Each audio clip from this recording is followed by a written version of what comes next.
And welcome to another Make or Break episode of We Only Look Whoa. Thin. I am Katherine Weigel. I am one of your hosts. I am a Tiny Habit certified coach, a Thrive Global certified coach. Yeah. I lost over 100 pounds and kept it off for 6 or 7 years. I can't remember.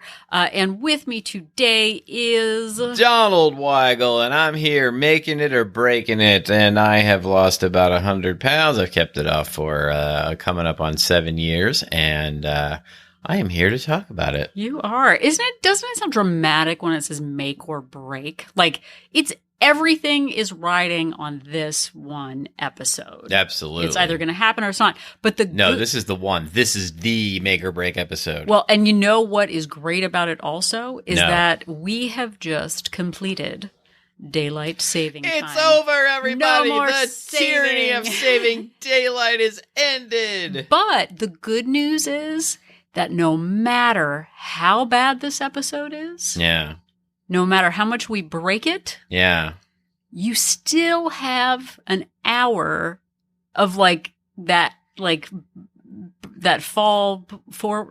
back time. Yeah. It's like the hour didn't happen because you have an extra hour. That's true. So really, there's no pressure. You're almost like gaining time by listening to this episode of the show. If it's a good hour, you've gained that extra time. If it's a bad episode, just set your clocks back, and then it didn't even happen, and then everything's fine. So it doesn't really matter. That's logic. We're going to try not to make this a whole hour also.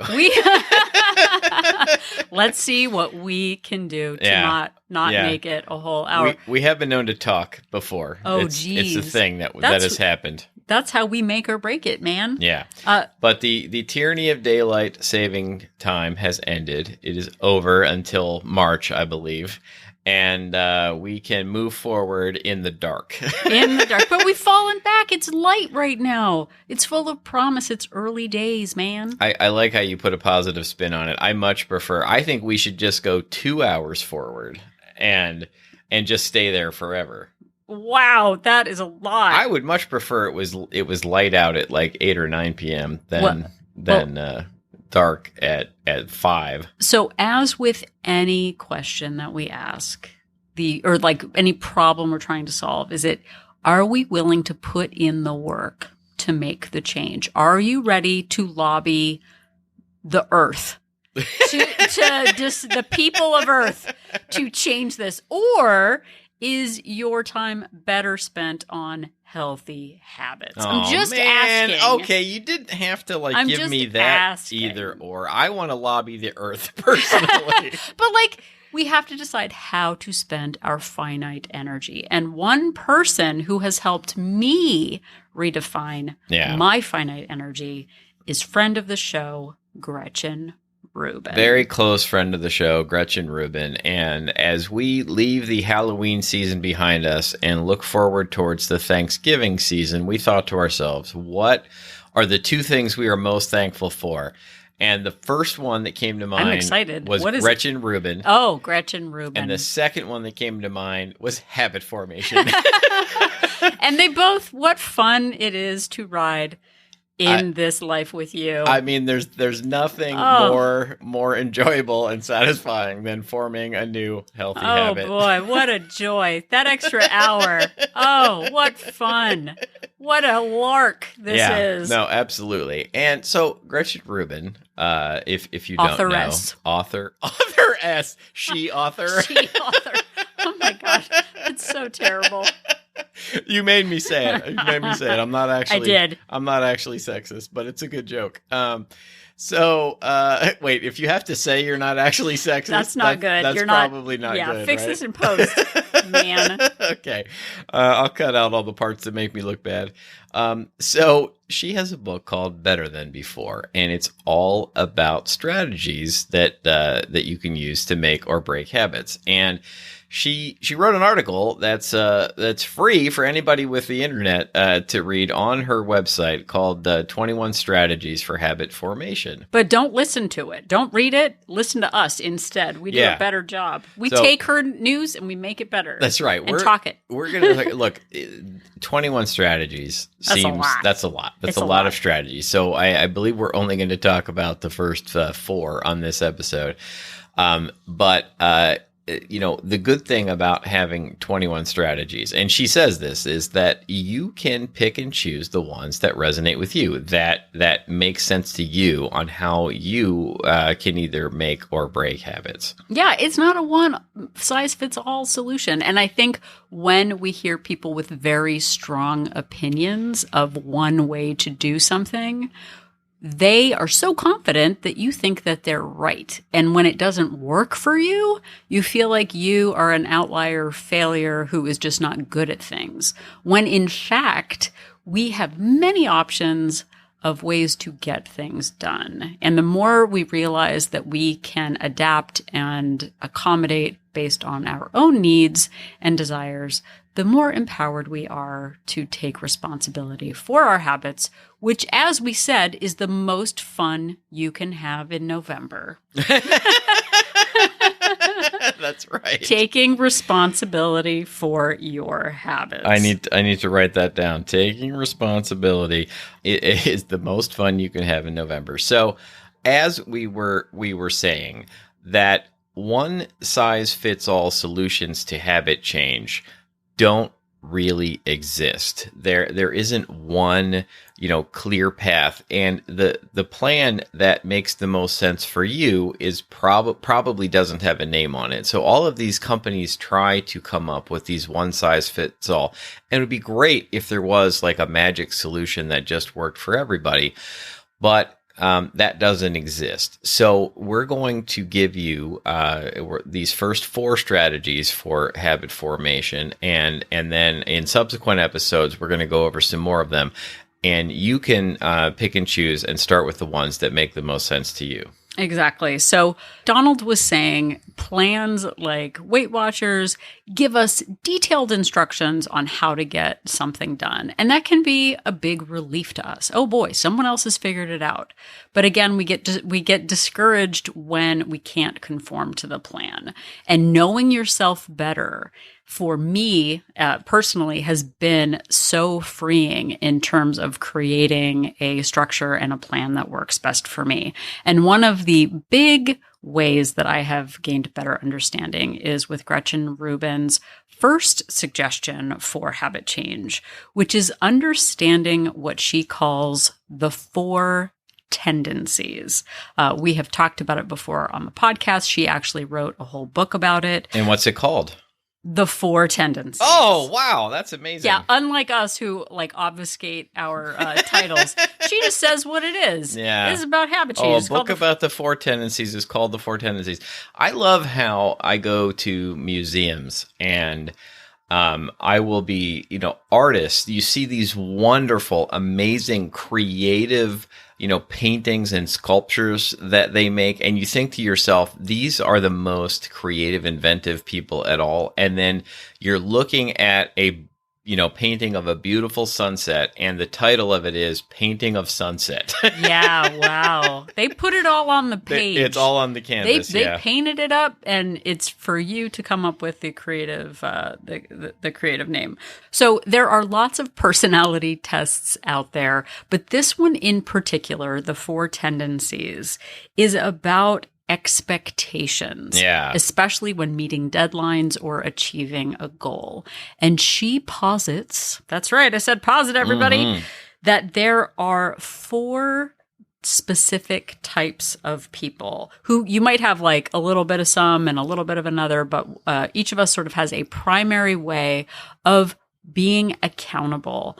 And that can be intrinsically, which means inside, or extrinsically, which is motivated by outside forces.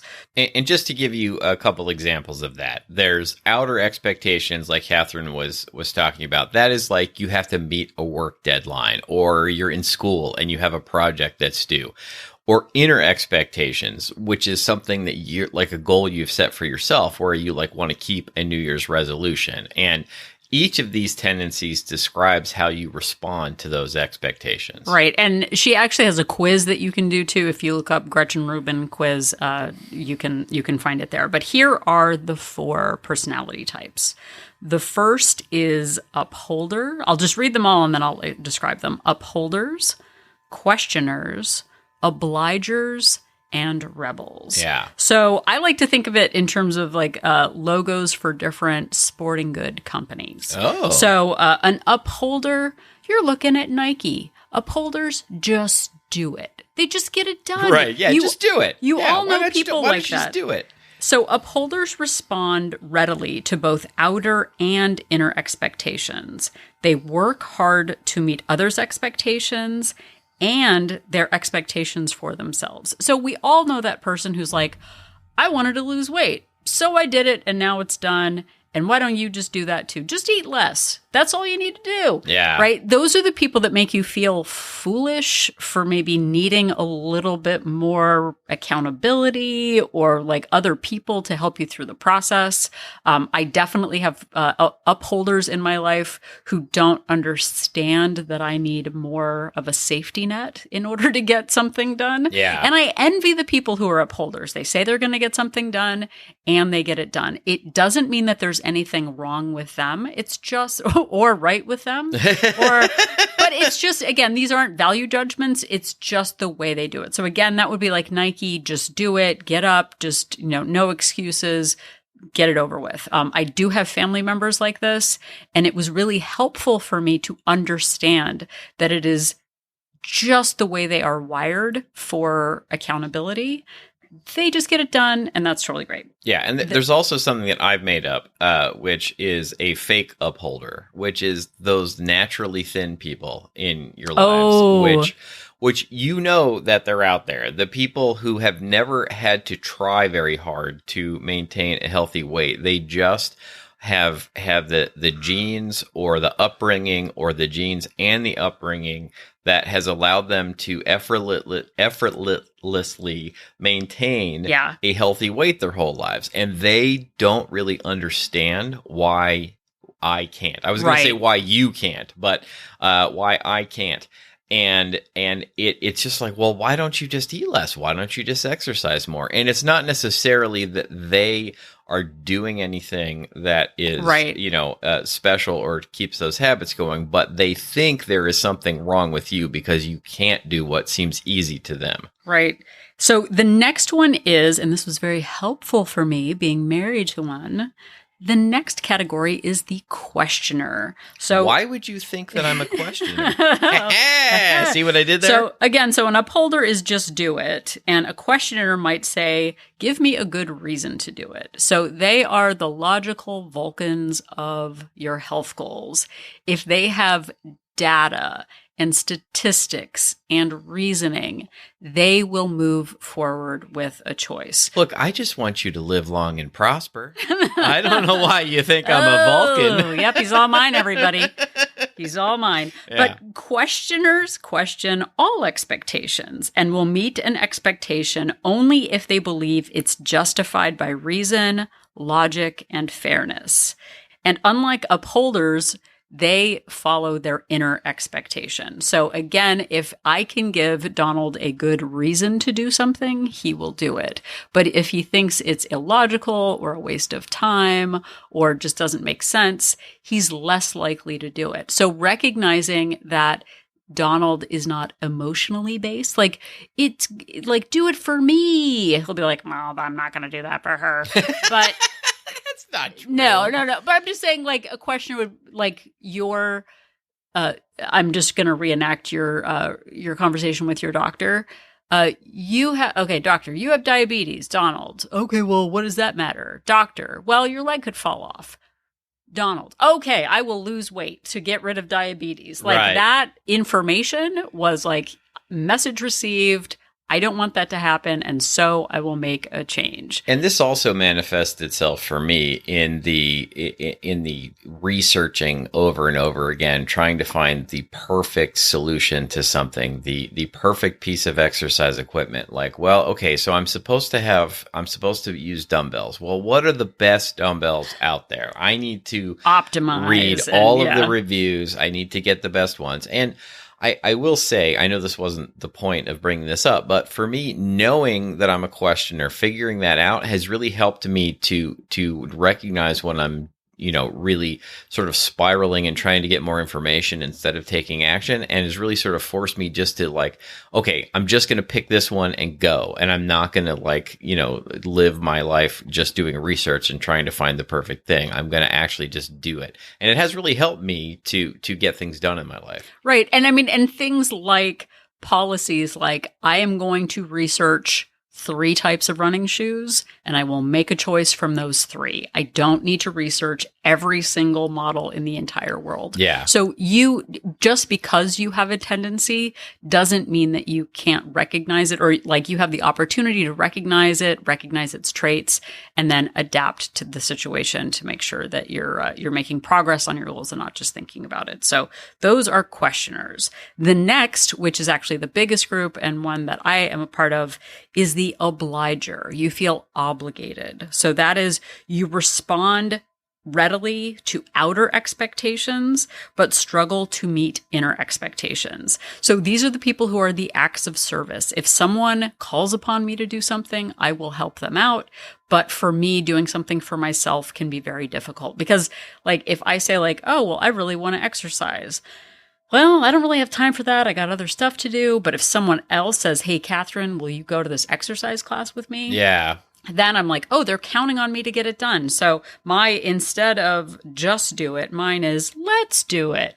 Let's do it together. Let's support each other. Let's be accountability buddies. Yeah, and I think this can manifest itself in, with couples and marriages. If you're an obliger, it's easier for you to stick to a routine when your spouse is sticking to that routine, and harder for you to stick to a routine when your spouse is going off that routine or goes out of town or something. Right. No, and that has been really hard for me, and recognizing that like I need to act independently. And is a really big step for me of I need to figure out ways to get things done. And that means, like, again, with Wolt Place, we only look thin place.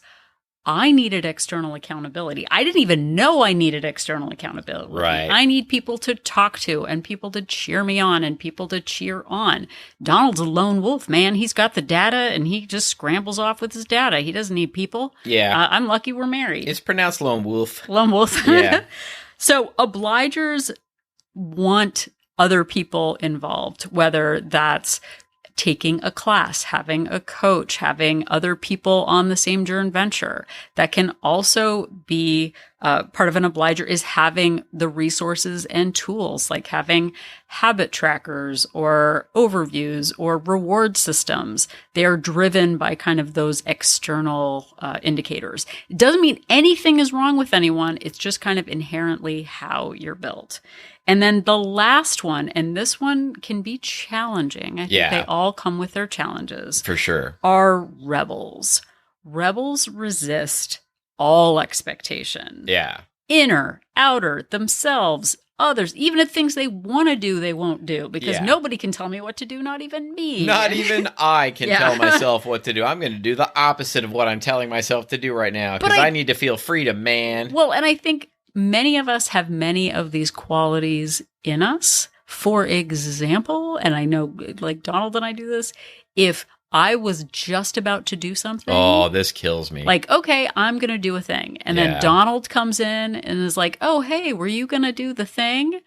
I'm like, I'm never doing that thing. In fact, I'm going to set the house on fire so nobody can do it. Like that revenge, rebellion is a real thing. I have a real problem with it at work. Like I like to prioritize tasks in the order in which I think they're most important. And if I was going to do something and then I get told to do that thing or to bump it up the priority list, it's really hard for me to follow through. And I have to really struggle against it. And I think that I was much more of a rebel when I was younger. Like, I think I might have been more of a rebel than a questioner even when I was a teenager. Well, I know that's the classic, like, stereotype. So you mean, so there's help for our teen? Yeah, there might be help for our teen. But the idea being like, when my when my mother would ask me to do something, I would immediately, like you just said, never want to do it again. But if I decided to do it, then it was fine. Right.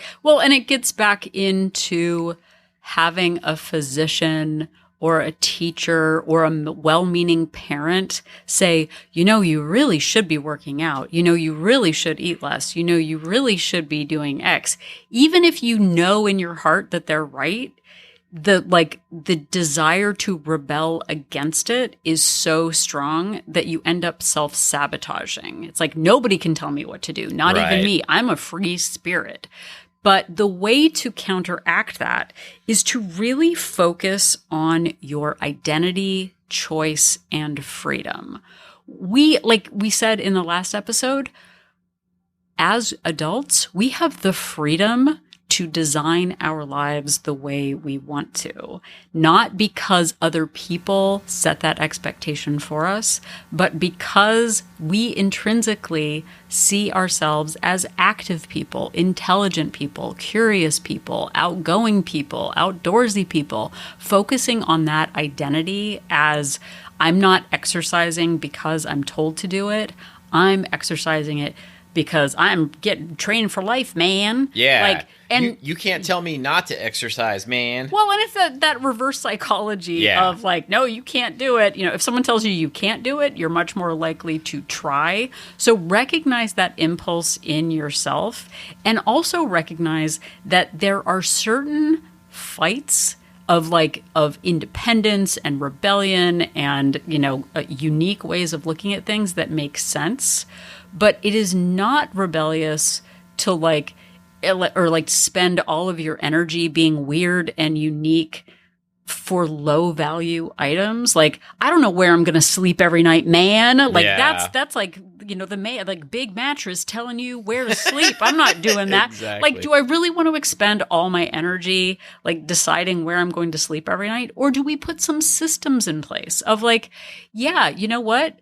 I rebel by having structure for breakfast and structure for lunch, so I don't have to think about it. And then I can conserve my energy and then have much more unique and interesting dinners. I schedule these activities because then it gives me the freedom to go to Burning Man. I don't know what rebels do. Oh my God. I'm sorry. Did I just make all the rebels mad? You could never go to Burning Man. Oh, that would never happen. Oh my gosh, I'd just bring a mop. If you ever suggested going to Burning Man, I would know that the aliens were possessing Oh my gosh, your that body. stresses me out so much. But knowing if you are a free spirit, how can you embrace the free spirit by putting a couple of structures in place for yourself? Again, Gretchen Rubin has an entire book on it, but recognizing the 4 tendencies can really help you not only see how you can thrive, but circumstances where other people thrive. We have a tendency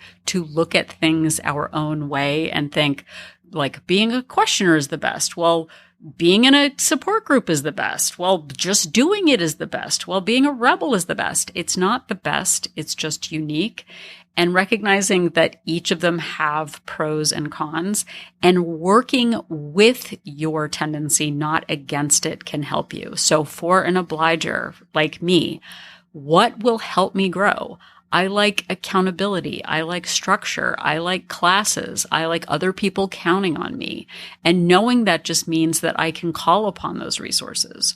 For people who are questioners, get that data, make some choices, set some boundaries.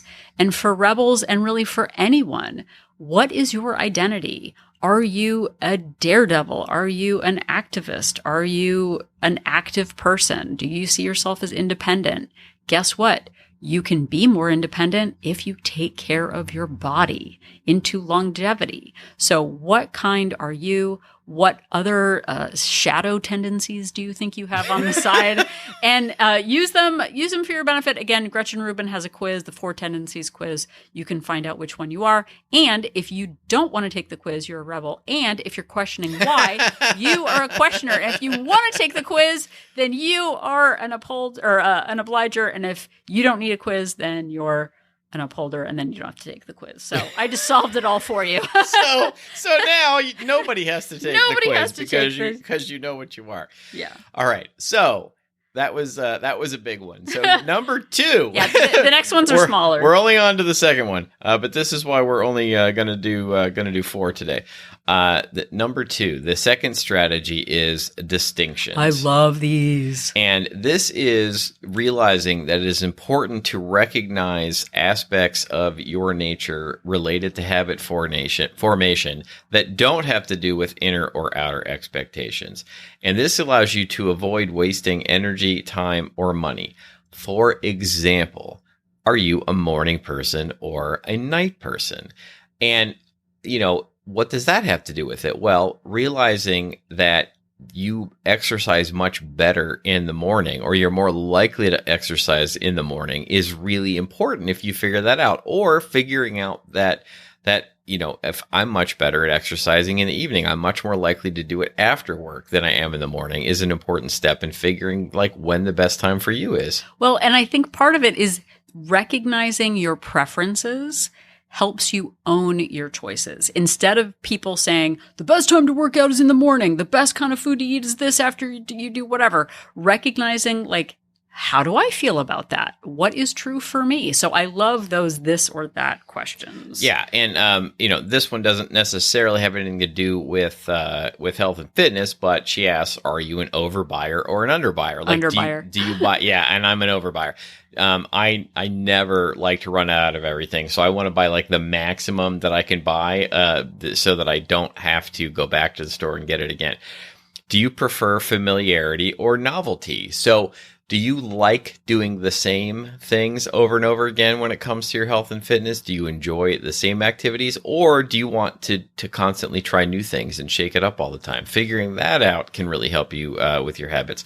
Do you like competition or collaboration? Do you want to set goals and compete against each other when it comes to, losing weight or or getting a certain amount of exercise? Or do you want a collaborative venture? Do you want to go into it with people? Hey, we as a group are going to get this many steps this week, or are we as a group are going to count our calories, together and keep ourselves together? So considering such distinctions can really help you establish the habits that best suit you. Yeah. And not someone else. But I think it is super fun to actually recognize our own preferences, and then again, be able to look at others and not see it as right or wrong, but just a preference. He prefers, Donald prefers 30 different things for dinner. He's got 20 plates all stacked up, different little tiny micro tastes of all these different things. Yeah, that's and I've true. got one bowl with just all of it glopped together. I like goulashes, and he likes separate plates with 50 things. That's why they call you Kathy Goulash. Kathy Goulash. But it is just a different way of getting something done. And when we can let go of judging other people's I like a giant salad, a tiny salad. I like lots of water. I like no water. Again, knowing what works for you and what you prefer gives you some freedom to adapt any plan to meet your needs, and gives you the ability to be a little bit more flexible based on your lifestyle. Yeah, and I was going to move on to number 3, but something you said made me think about, just as another example, there are people who thrive by eating a large, filling breakfast in the morning. And then there are other people like me who do much better if I wait till lunchtime to eat something. Because I find that when I eat in the morning, even if I eat something filling, then what I want to do is keep eating and eating. It's hard for me to stop. So waiting for lunchtime suits me much better. So that's just another example. I'm going to give you another example. Too bad. But okay, I'm just going. Do you prefer home workouts where no one is observing you? Or do you like to be coached? Do you like private goals and quiet aspirations? Or do you prefer to tell the whole world and share it from the rooftops? Nothing is wrong. It is just a preference. And I will stop talking now. Okay, finally, number 3, monitoring. And another way to think about this is budgeting. Keeping track of what you do. Keeping close track of our actions mean we do better in categories such as eating, drinking, exercises, working, TV and internet use, and spending. We manage what we monitor. So just think about it in terms of like spending money or spending calories. You might think to yourself, well, I'm doing fine. I don't spend that much. But if you don't really monitor what you're spending, you don't really know. And how many times have I said to myself, well, I'm not really eating that much. And then I decide to track it. And it's way, way more than I thought, when I'm just sort of doing it by feel. Yeah. Well, and I think the idea of budgeting and monitoring your habits in measurable ways is it takes it away from that feeling and general impression and that vague, like, well, I think I eat healthy. Yeah, like, exactly. Well, what does that mean? Well, I think I've been exercising, or I'm pretty sure I know what I eat. But then when you look at it and you look at the data, again, it's, well, I'm not spending much at Target. I don't buy any giant things. Oh, but you buy 50 small things that each cost $5. Like, right. Where is all my money going? And when you can actually just take a look at it and see where the money is going or see where the calories are going, then you have the opportunity to take that data and ask, what am I going to do with this? Am I going to keep that? Like, it's not telling you to do anything. Am I happy with my spending or am I not happy with my spending? Am I getting what I want out of my choices, or do I have the opportunity to pivot and adjust? There are studies that show that what you actually monitor, you are better at managing. Yeah. So if you manage your budget, then you manage your spending. If you just are like, I'll look at it at the end of the year and just see where it lands. And then you're shocked that you're like, oh my God, how did I spend so much? Like, it's important to check in with yourself. And, another good example of this for me was when I first got, it was at the time, it was just my phone that was tracking my steps. And I thought, oh, I'm a pretty active person. I move quite a bit. And then realized that I was struggling just to get like 3,000 or 4,000 steps in a day, and realizing how little that was over the course of a day. And now my daily step goal is 20,000, and I don't always hit it. But thinking back on that, the first step was really realizing and tracking how much I was moving in order to get me to move more. Right. And just like anything that we track, whether it's grades when we're in school, they are just check-in benchmarks. How did I do? Am I satisfied with it? And how do I want to move forward? You get to decide as a grown-up, which is very annoying that it is all up to you, but you get to decide what you do with the data. If you want to keep tracking it, if you don't want to keep tracking it. But for me and for most of actually, I don't know anyone who maintains their weight who doesn't still track their calories and track their weight. You don't just get there and walk away and never look at the data again. It is about consistently showing up for yourself. So monitoring is a strategy. Okay, so take us home, dear. What is the fourth and final strategy for habit formation for this episode? The fourth and final for formation is foundation. Say that 5 times fast or 4 times fast. Yeah. So foundation, she says, first things first. Certain habits serve as the foundation for other habits because they keep us from getting too physically taxed or mentally frazzled. And then, because we have more energy and self-control, we follow other healthy habits more easily. We can strengthen our foundation by getting enough sleep, drinking water, exercise, uncluttering, etc. So in the world of We Only Look Thin, the foundation is that cornerstone habit that makes everything else go, that makes everything else work. Oftentimes we can get distracted by the 90 things we can do for our health goals. Sure, there are a lot of supporting actors, supporting cast for our health goals. Like drinking water is great. Eating vegetables is great. Setting boundaries are great. Reading books, again, great. But I didn't read 50 books to lose 100 pounds. Right. The single thing, the foundational habit for losing weight is eating at a deficit. That is it. Yeah. It is super great if you listen to podcasts. It's great if you meal prep. It's super if you exercise. But in the end, a deficit is the one thing that brings us down on the scale. I would contend that listening to podcasts might be more important, actually, now that we're talking about it. But that one thing, if that's the only thing you can do in a day, like, oh, well, I have a plan to go, to the gym, and I've got a plan to do this, and I'm going to write out my goals, and I'm going to, like, all this stuff, all of that is secondary to a calorie deficit. And for me, when I was losing 100 pounds, the thing I did was eat at a deficit and track every day.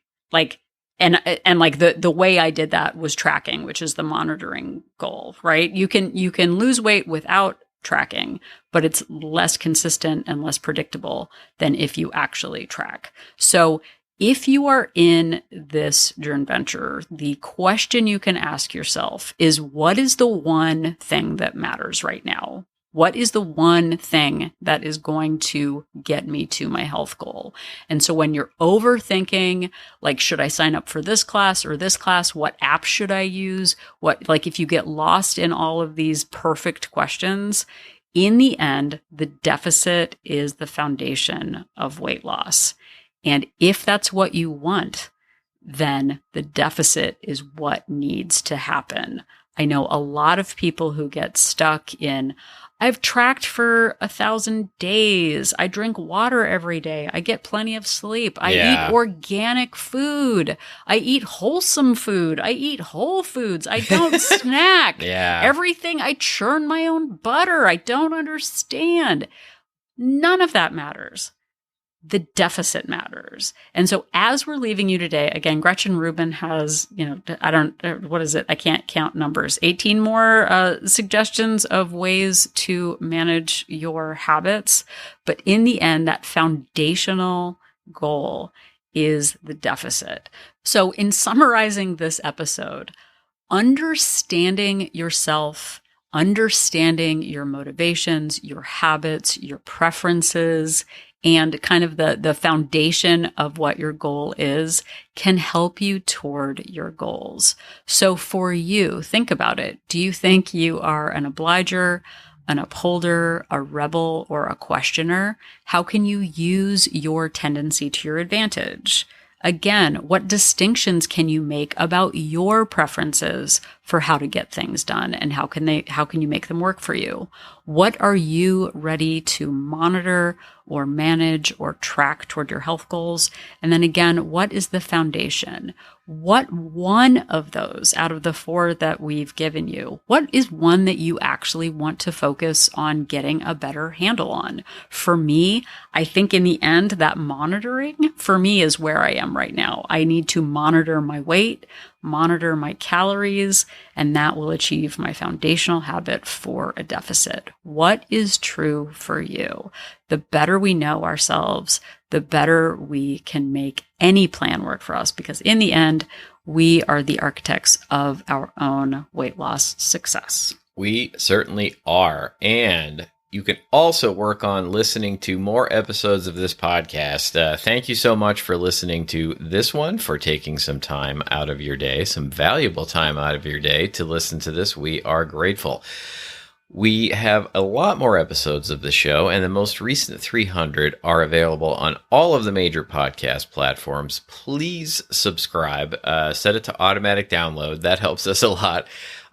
Also, you can listen to every single episode back to the beginning on YouTube or on our website at weonlylookthin.com. Yep. And if you are at weonlylookthin.com, you can click on that link for Join Our Support Group to find out more about Wolt Place. We Only Look Thin Place is our Facebook-based accountability group for women. We are not a weight loss plan. Come on over. BYO plan.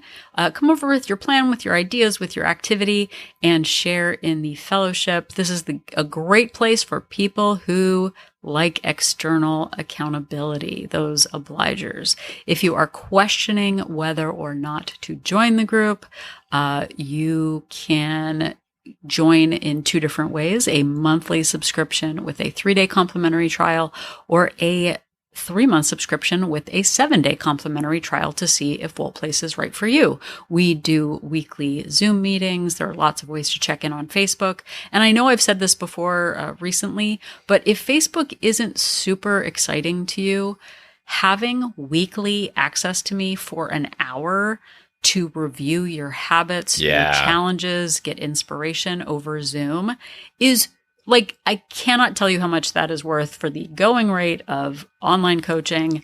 Show up for the Zoom meetings, even if Facebook isn't right for you. And I promise you will get value out of those. So give us a try.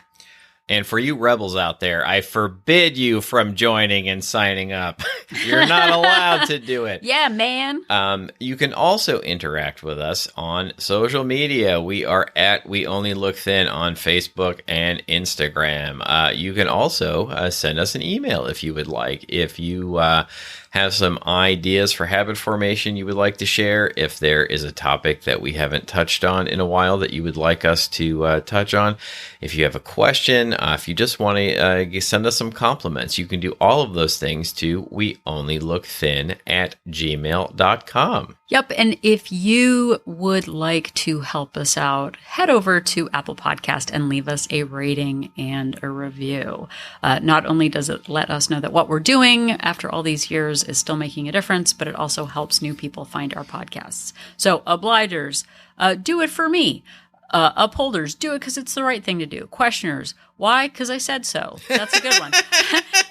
And rebels, you don't want to be those lamos who don't leave us rating and reviews, right? Like, you want to be one of the cool kids because you identify as a cool kid. Well, I know when somebody says, why? Because I said so, that gets me to do something. So clearly you know what you're talking about. Why? Because it is meaningful and important and will affect change. Yes, exactly. Thank you. And because I said so. And because you said so. Also, another thing you can do for us is just, speaking of saying things, is tell somebody about the show. If you're in a conversation, if you think that you know somebody who might get something out of it, we would be grateful if you would give us a shout out. Or if you are on the internet, if you are in a Facebook group, a Reddit subgroup, or a Discord server, and it makes sense to give us a shout out, it would be really grateful. It really does help the show grow. Yep.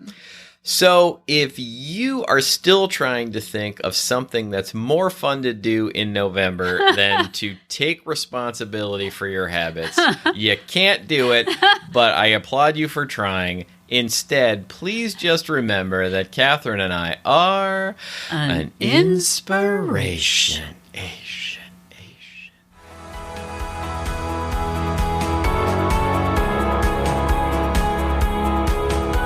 The information that you hear on this podcast is for informational purposes only. The hosts are not medical professionals. You should always consult with your doctor, nurse, or other certified health professional before beginning any diet or fitness program.